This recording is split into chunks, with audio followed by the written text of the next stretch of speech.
Primeiramente, eu queria agradecer, em nome de toda a nossa turma, pela sua presença aqui hoje, por estar dedicando um pouco do seu tempo para palestrar para a gente sobre um projeto tão interessante quanto esse. Principalmente para mim, porque eu me identifiquei muito com toda a sua história. Eu também sou uma pessoa que eu gosto muito de ler, principalmente de escrever. E para mim é muito interessante ter esse contato com outras pessoas que têm esse interesse em fazer com que outras pessoas também tenham esse hábito de procurar a leitura e o conhecimento. Acho que é muito importante esse seu projeto. Eu não sou aqui de Tocantinópolis, mas é muito gratificante ver que existem outras pessoas que procuram estar incentivando as crianças hoje em dia, os adolescentes, a terem esse hábito, porque ainda mais em um período como esse, como você falou, é um período muito de redes sociais, de jogos, e que é tão difícil fazer com que as pessoas elas tenham interesse em desligar as redes e procurarem ler, que é uma atividade tão gratificante, né? A minha pergunta, eu sei que você falou dos desafios objetivos, dos desafios físicos, que foi montar o seu clube de literatura, de leitura, mas eu queria saber sobre os desafios subjetivos. Quais são as maiores dificuldades que você encontrou assim, na sua jornada de incentivo à leitura dessas crianças e adolescentes?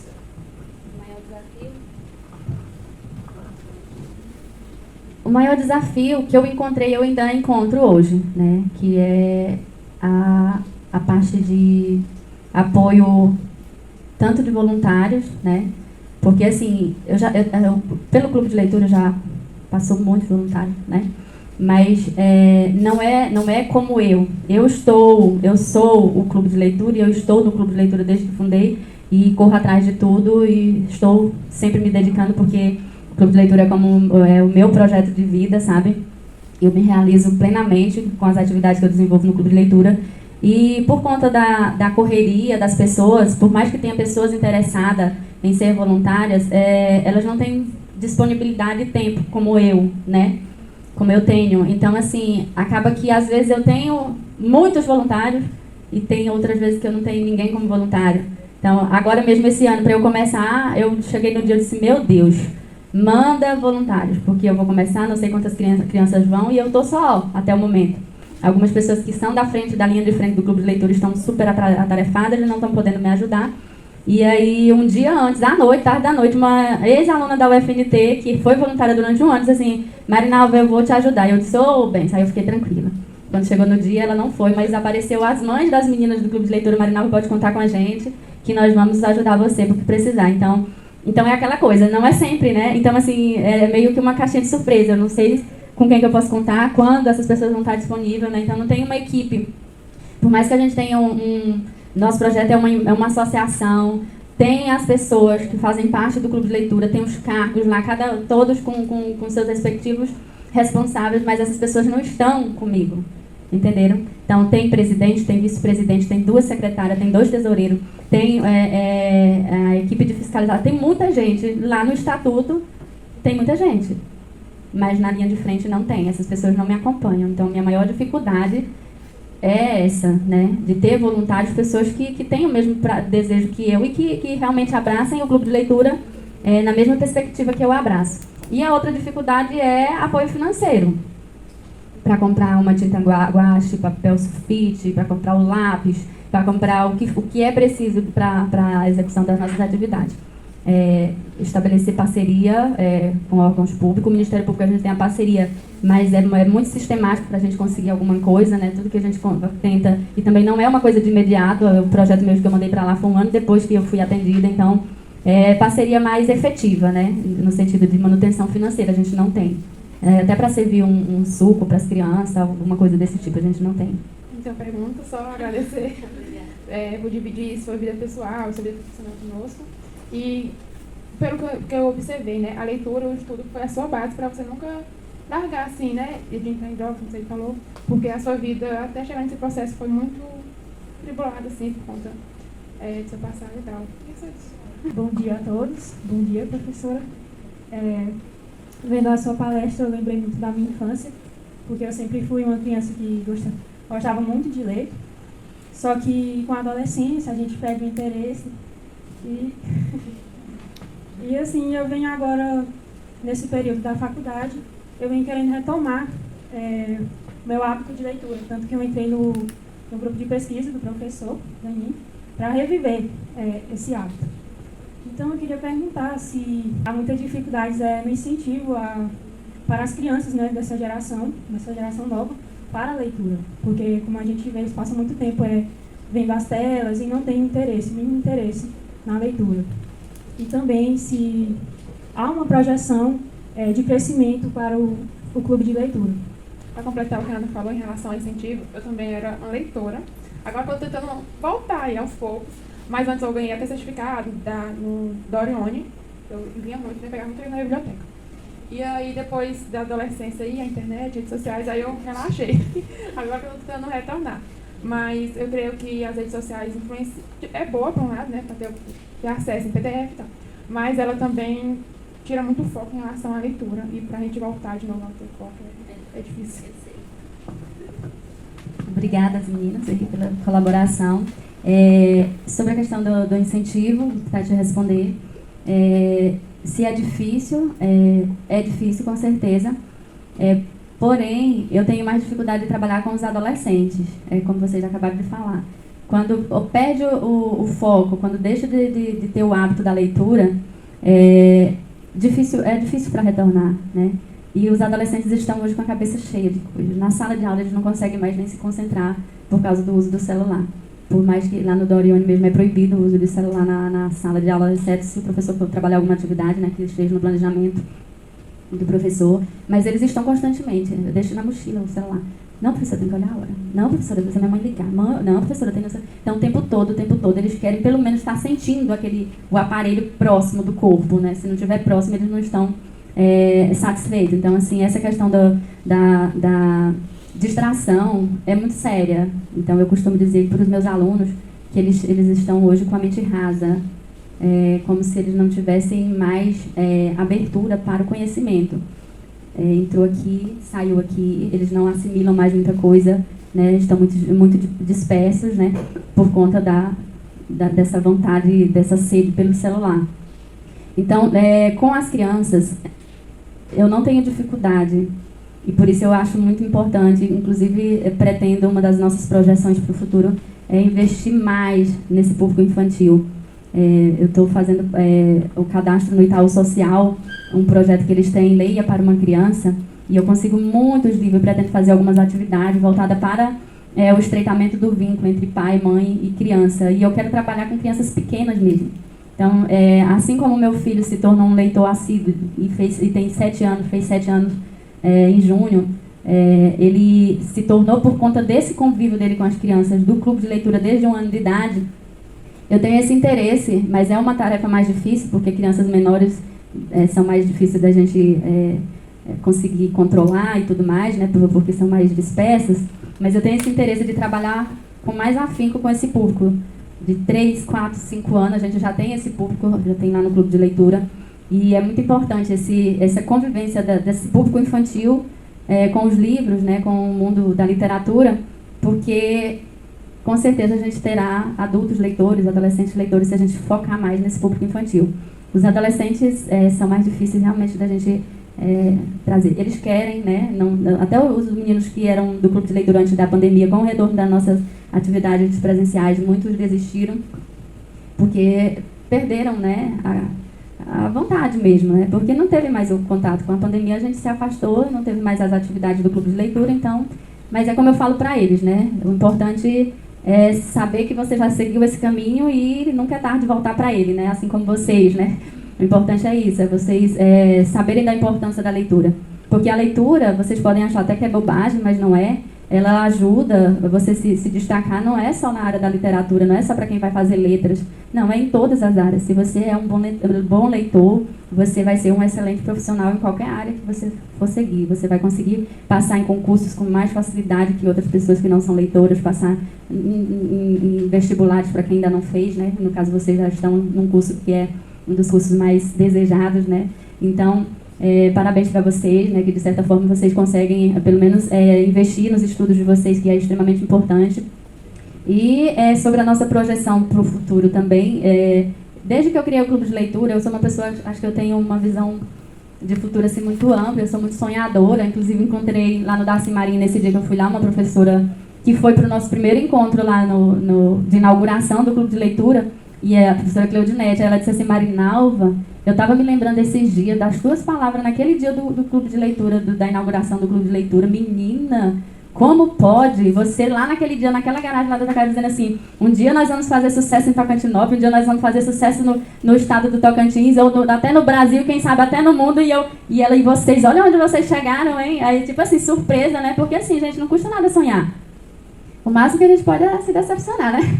Mas sonhar é sempre permitido, a gente pode pensar, e é o trabalho de formiguinha que vai fazendo a gente conseguir destaque, né? E sucesso na nossa vida, tanto pessoal quanto profissional. E aí, uma das projeções que eu tenho para o futuro, e quem sabe onde a gente vai conseguir, é fazer um convênio com o governo do estado, nós como instituição sem fins lucrativos, ter uma estrutura como tem as escolas, né, um espaço só nosso, com profissionais, com uma biblioteca comunitária funcionando de manhã, tarde e noite, então, para atender Tocantinópolis, até porque nós temos esse déficit aqui também, né, porque a única biblioteca pública daqui foi fechada pela gestão municipal, né, então, assim, eu tenho sonhos, muitos sonhos para um futuro, não sei se vai se concretizar, mas não custa sonhar. Lá no Ceará tem um projeto chamado Agentes de Leitura, que é mantido pela prefeitura, que é muito interessante, que a prefeitura contrata jovens da comunidade para atender a comunidade. Funciona como o agente de saúde. O agente de saúde, ele não tem que morar no bairro para atender, para trabalhar lá, ele tem que morar nas redondezas. Então, esse projeto lá no Ceará, ele tem uma importância muito grande, porque o agente cultural, ele tem a mesma função que eu tenho no clube de leitura, só que todos os bairros são atendidos, né? Então, assim, aqui em Tocantinópolis eu já até fiz essa proposta, já conversando com o Becão. Falei: Becão, numa reunião, porque eu faço parte do Conselho da Criança e do Adolescente, às vezes eu participo de reunião com o promotor, com juízes, né? E eu falo falando para o secretário de esporte daqui, né? Não adianta reformar praças, não adianta inaugurar praças e praças na cidade de Tocantinópolis se não tiver apoio, suporte para atender as crianças carentes que estão ao redor daquela praça bonita, linda, maravilhosa que foi inaugurada. Porque tem a mesa de ping-pong, mas a criança não tem dinheiro para comprar a raquete, muito menos a bola. E aí? Vai adiantar? Não vai. Então precisa ter pessoas e material disponível para atender as comunidades carentes. Se não tiver, vai ser só um espaço que futuramente vai ser deteriorado pelos vândalos, que vai se acabar, como sempre acontece, que vai ser usado por usuários de drogas, né? E que não vai ser um espaço para as nossas crianças frequentarem, infelizmente. Então, esse projeto Agente Cultural no Ceará, ele tem dado muito certo, porque todas as cidades, as comunidades carentes são atendidas, né? É como se fosse eu em cada bairro de Tocantinópolis, fazendo o trabalho que o Clube de Leitura faz em cada bairro, imagina. Se em cada cidade, cada praça de Tocantinópolis tivesse um agente de cultura, um agente de leitura, trabalhando com sessão de cinema, com leitura, com peças teatrais, com leitura compartilhada em cada praça. Então, eu penso que um dia o Clube de Leitura ainda vai poder fazer um trabalho como esse, se a gente se tornar uma instituição com estrutura física, né, e com estrutura de pessoal, de voluntários que sejam pagos, né, se a gente conseguir um dia convênio com o governo do estado, que sejam mantidos pelo governo do estado, que ainda não nos enxergou, né? Por mais que eu já tenha entregue, já chegou o momento de eu entregar o ofício na mão do governador, mas com certeza não foi nem lido, solicitando algumas parcerias, né? Então, essa é a nossa projeção para o futuro, não custa nada sonhar, né, gente? Pelo adiantado da hora, né? 11 horas já, acho que vamos encaminhando para o encerramento. Eu vou fazer 2 comentários e depois uma pergunta. Mas é muito prática, muito rápida. Se a gente for pensar em todos os aspectos da nossa vida, são poucos os espaços que a gente é realmente livre, que a gente tem realmente liberdade. Por exemplo, pensem na família de vocês. Pensem na igreja. Pensem na escola ou na universidade. Pensem na sociedade. Pensem no trabalho de vocês. Todos esses espaços têm regras que são muito rígidas. Pessoas que ficam te controlando e te avaliando o tempo inteiro. Então, você não é plenamente livre nesses espaços. Mas por que eu estou falando nisso? Porque é no espaço da arte e, sobretudo, no espaço da literatura que você encontra essa liberdade, essa verdadeira liberdade de criação, de gozo, de desfrutar de uma verdadeira liberdade. Por isso que pessoas se apaixonam por isso. São poucas, mas tem algumas que se apaixonam por esse espaço da arte como um todo, mas principalmente da literatura, que é onde você encontra a sua verdadeira liberdade. Tanto de criação, quanto de desfrutar da liberdade de outros também. E sem contar que a arte pode ser usada como uma arma de revolução, uma arma de transformação. Por exemplo, eu vou citar só um exemplo, mas pode ter vários exemplos aqui. Eu estou lendo um livro sobre pós-colonialismo.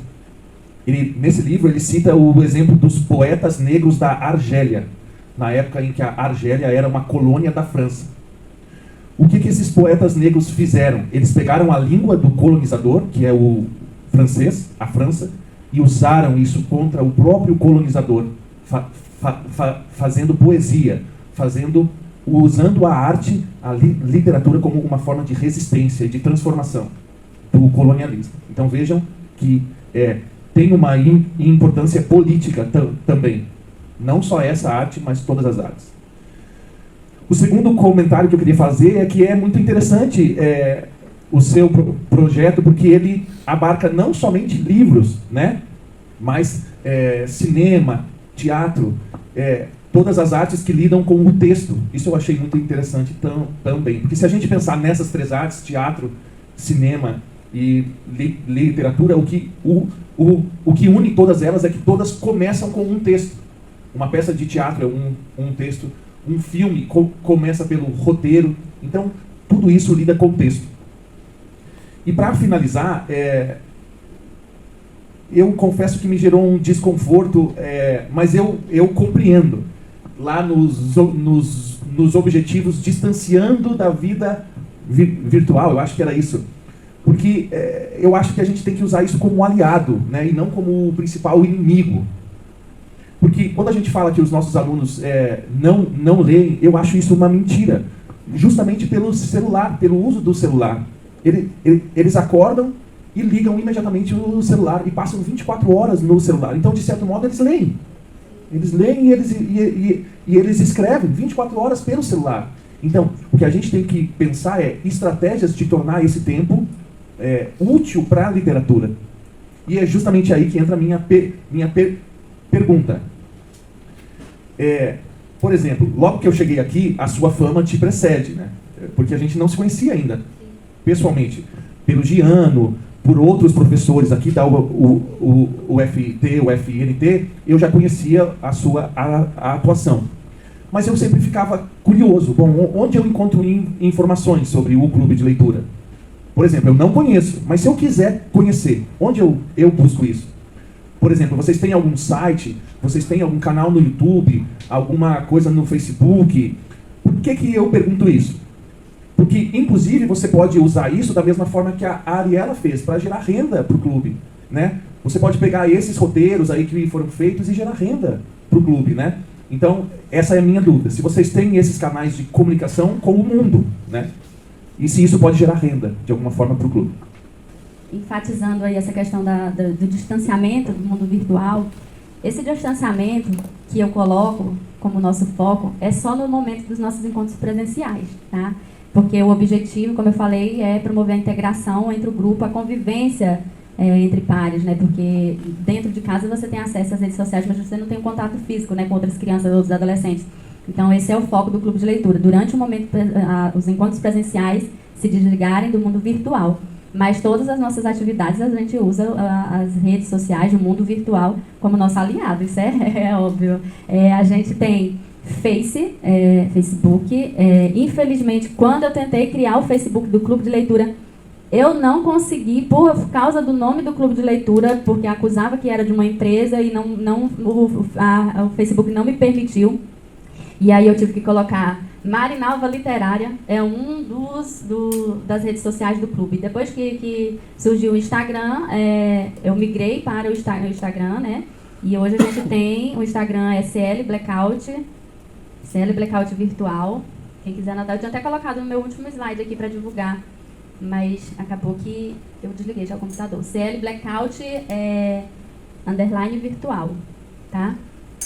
Essa é a nossa página do Instagram, viu? A gente tem canal do YouTube, sim. Tem inclusive a nossa mesa redonda, eu editei alguns vídeos, consegui colocar lá. O canal do YouTube é clube de leitura mesmo. Tem a participação do Dr. Tiago, da doutora França, toda postada lá nesse canal do YouTube. E a gente tem um blog também. Só que o blog, gente, imagina só eu cuidado disso tudo e trabalhando como eu trabalho, né? Por isso que eu falo, um dia eu sonho trabalhar só para o clube de leitura, porque eu vou poder fazer tudo que eu gosto de fazer, né? Porque não é só lançar um vídeo, você tem que editar, é um longo processo que você tem que fazer até estar pronto para lançar nas redes sociais, né? Agora o Instagram é o que eu movimento mesmo hoje, acaba que as coisas do Instagram eu já jogo para compartilhar no Face também, né? Que é esse Face, Marinalva Literária. As pessoas até me parabenizaram lá no dia do meu aniversário, eu nem uso ele como, não é meu Face pessoal, eu tenho um Face pessoal, né? E aí, quem quiser acessar, gente, importante, até seguir o clube de leitura, a gente tem poucos seguidores, a gente já fez campanha de divulgação para a gente conseguir mais seguidores, mas eu não sei porquê, as nossas crianças, adolescentes, e nós mesmos olhamos, ficamos no TikTok, olhamos tanta coisa, seguimos tanta coisa, e não conseguimos seguir coisas que têm alguma relevância, né, para a sociedade. Então, divulguem, nos sigam, compartilhem as nossas postagens também. Todos os encontros a gente faz a divulgação. Então é importante, mesmo que você não seja um voluntário, né, que esteja lá presencialmente nos ajudando, vocês podem ajudar dessa forma, divulgando o nosso projeto, nos seguindo e compartilhando as nossas atividades com outras pessoas.